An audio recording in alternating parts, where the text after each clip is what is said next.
Hi, I'm Ben Ferguson, and welcome to your AMAC Weekly News. First up, Goya Foods is the latest victim of the left and the media, as they're now attacking the present CEO of that company because he came out and made a comment in support of a policy that was supported by President Donald Trump. Now, this is the exact same company that the left loved and supported during the Obama administration years. I'll explain why coming up in just a moment. Also, Joe Biden has decided to look at Bernie Sanders and AOC for advice on his climate change policy. And it's going to cost you a lot of money. How much? More than $2 trillion over the next 4 years if he's elected. I'll give you the details on that policy initiative in just a moment. And finally, AMAC Action President Bob Carlstrom is here to talk about the campaign. Yes, there is a campaign for the White House, and, well, Joe Biden has decided to go all in against Donald Trump with new attacks. But first, a quick reminder. If you haven't shared this video, do it right now to make the left angry. Your AMAC Weekly News starts right now.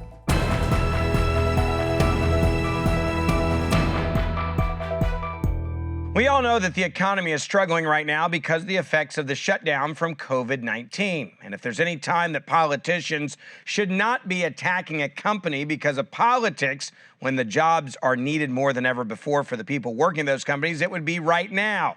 Yet, liberals showed their true colors this week when they decided to attack a Latino-owned food company, Goya Foods. Why? Because the president and CEO of that company was celebrating a wonderful policy initiative by President Donald Trump. I know we are all used to liberals attacking anything and anyone that even thinks about praising our president. But this was a blatant example of hypocrisy from the left. Why? Back in 2012, Goya Foods was praised by former First Lady Michelle Obama for accepting an invitation to an event promoting her Let's Move Healthy Eating initiative. Now, to be clear, there wasn't a single Republican that criticized the Goya Food CEO for working with Michelle Obama or Barack Obama and helping feed kids healthy food. So why would there be outrage when he decides to attend an event hosted by President Trump at the White House, where the president signed an executive order on the White House Hispanic Prosperity Initiative? Yes, helping minorities. Now, this initiative is focused on using more taxpayer support for private and charter schools and improve access to Hispanic Americans to education and economic opportunities. That's something the left should love. Well, in an interview on Fox News, the CEO of this company flat out said, after the left attacked him, demanding that every American boycott his company, that he's not going to play politics, that he's not going to apologize for his praise of the president's actions that are helping the Hispanic community. And he called these boycotts an attempt to suppress his free speech. Take a look.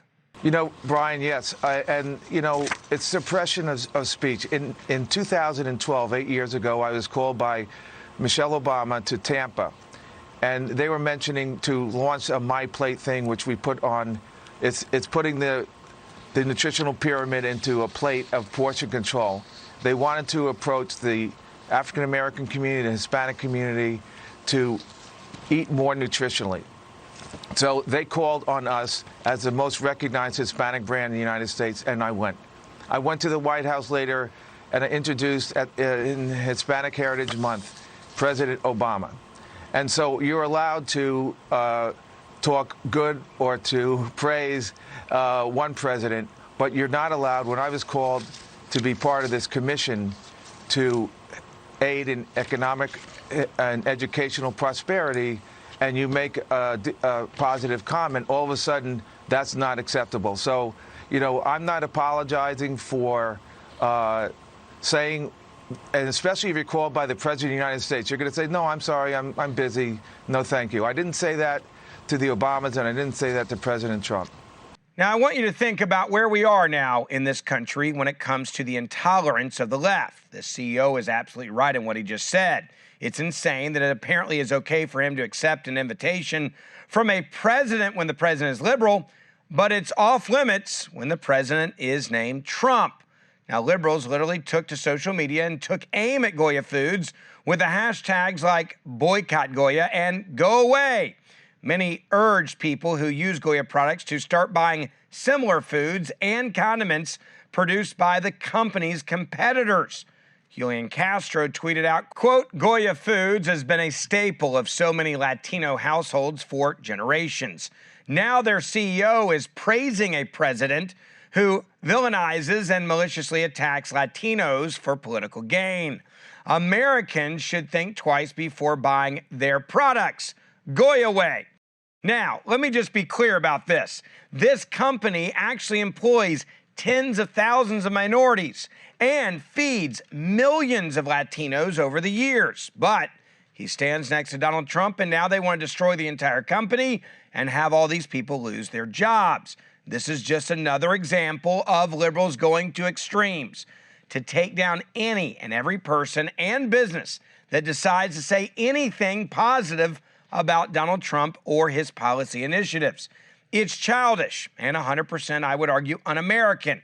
If conservatives did anything like this, they'd be called racists.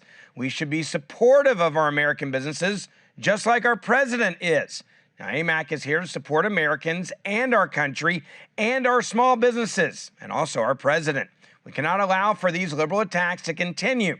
And when they do attack, it's time for us to stand behind good companies that are doing great work, just like Goya Foods. Former Vice President Joe Biden has decided to spend $2 trillion of your money, and all of it because of the advice of a single-term Congresswoman who's best known for her Green New Deal. You know who I'm talking about, AOC. That's right, the former Vice President of the United States has put not only Senator Bernie Sanders, but also Congresswoman AOC at the head of his Policy Advisory Committee on Energy in our country. Now, this is a woman who believes cows are dangerous because of their, I'm quoting her, farts. That's her quote, not mine. I just want you to hear just a small piece of what Biden said this week about how important global warming is to him. Take a look at this from C-SPAN. I know that climate change is a challenge that's going to define our American future. I know meeting the challenge will be a once-in-a-lifetime opportunity to jolt new life into our economy, strengthen our global leadership, protect our planet for future generations. And if I have the honor of being elected president, we're not just going to tinker around the edges.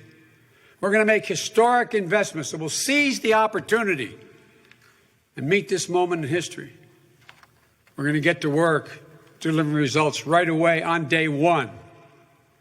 We're going to reverse Trump's rollbacks of 100 public health and environmental rules, and then forge a path to greater ambition. We're going to get back into the Paris Agreement, back into the business of leading the world. We're going to lock in progress that no future president can roll back or undercut to take us backward again. Science requires a timetable for measuring progress on climate that isn't 3 decades or even 2.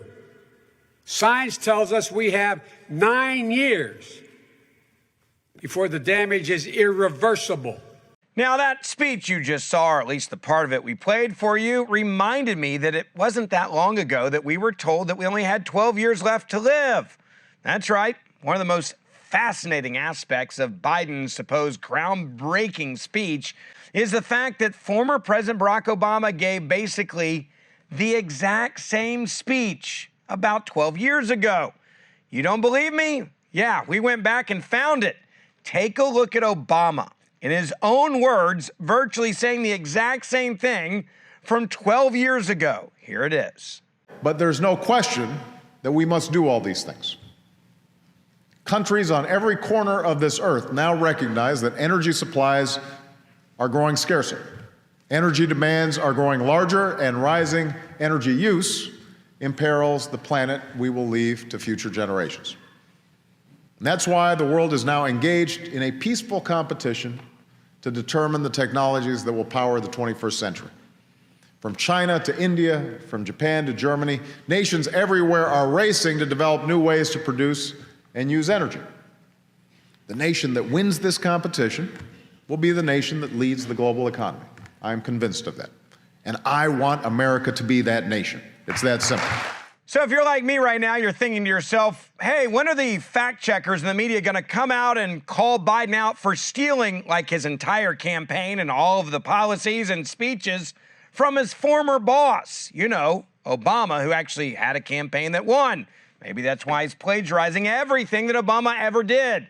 The problem is it didn't work then. If you look back in time, they had 8 years to do everything that now Biden is saying he wants to do all over again. That's right. These two men had 8 years to change the world through green energy, and it didn't work, and they tried it. So now you have Biden coming out and saying, we're going to try it all again. And I'm just going to do the exact same thing that my former boss actually did. And our economy, well, it can't afford to do this right now. We can't afford to pay for it. But remember, this isn't about getting Americans back to work. If it was, you'd actually have a media that would come out and tell the truth about what Barack Obama did compared, or Joe Biden, I should say, compared to Donald Trump and his America First policies. Now, apart from the pandemic, we have seen a booming economy that has broken records throughout the entirety of President Trump's presidency. Now, remember, Obama and Biden had 8 years, and Trump hasn't even finished his first term. Yet President Trump has done more for the American people than Obama and Biden did in their entire 8 years in office. Now, rather than view that success as something to build upon, Biden says his first move will be to erase all of the work that President Trump has done to make our country legitimately stronger around the world. For example, pulling us out of the Paris Climate Accords. Now, this new plan also would erase Biden's previous plan to spend $1.7 trillion on climate change and spread it out over more than a decade. Now he says we're all going to die if we don't do this, so we're looking at a new plan. We're going to spend $2 trillion in just 4 years. My question is, and the fact checkers should be asking this question, how are we going to pay for this massive government expansion? Increasing taxes on corporations and wealthy Americans? I'm going to guess that's probably exactly how they're going to pay for this. Now, the president continues, and I'm talking about Trump, to actually fight for our country and our businesses, our small businesses, and those that employ people. On the same week, Biden came forward with this radical plan. The president did say that this was something that he would not go for, and it was something we should never do. Take a look. The economy is rebuilding. Jobs are being produced at a record pace. We've never had a pace like this. And I will tell you, if Biden got in, this economy would be destroyed. You know, he was in office for 48 years, and what he did was not great. Almost every decision was a wrong decision. And now he's going to come in and try and help us. We didn't need any help. We built the greatest economy in history, greatest economy we've ever had, the greatest economy the world has ever seen.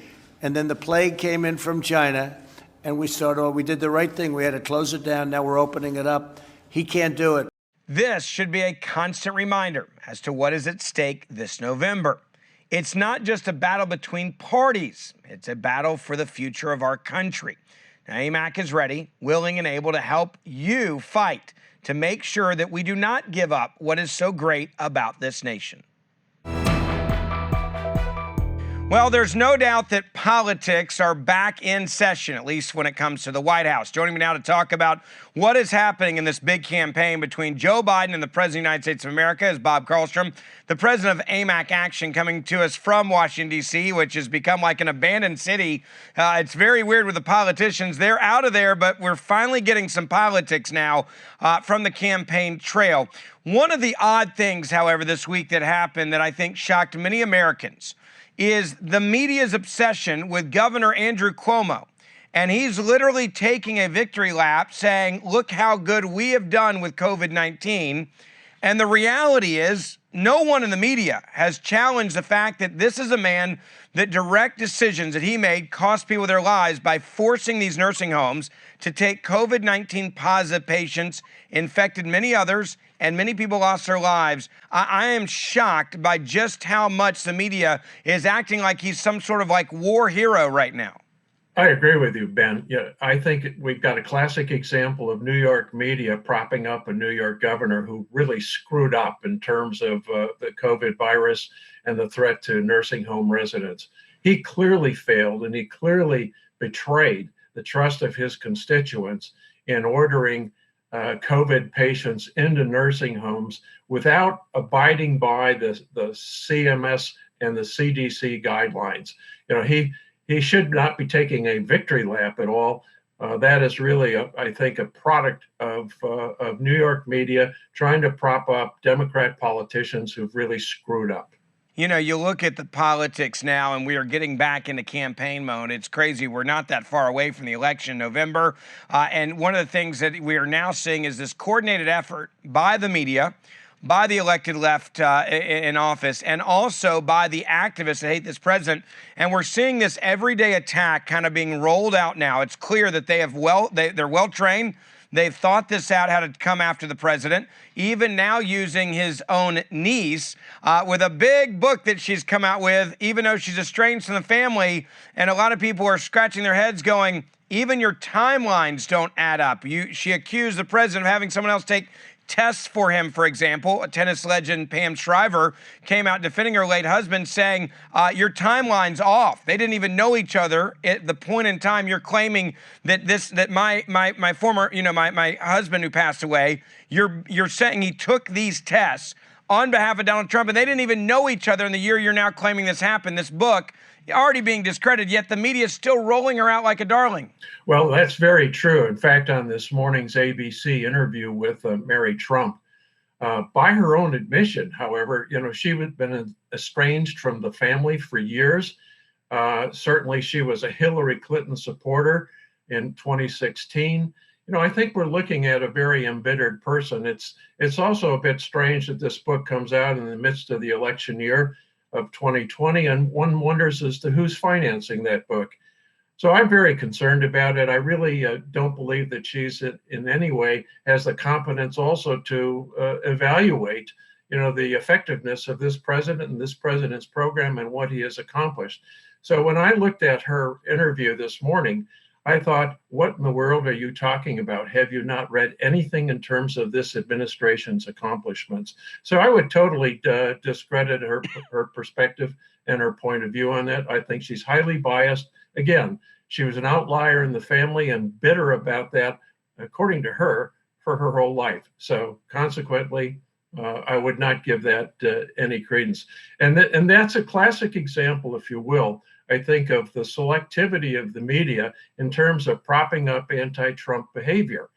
Certainly, when we look at the media coverage of the Democratic leaders in the Congress, every day they come up with a new insult or personal attack on the president, which is just nonsense and totally devoid of any fact. So consequently, there you see an unholy trinity occurring, between the media moguls, the entrenched political Democrat leadership, and indeed perhaps the wealthy leftist big money people.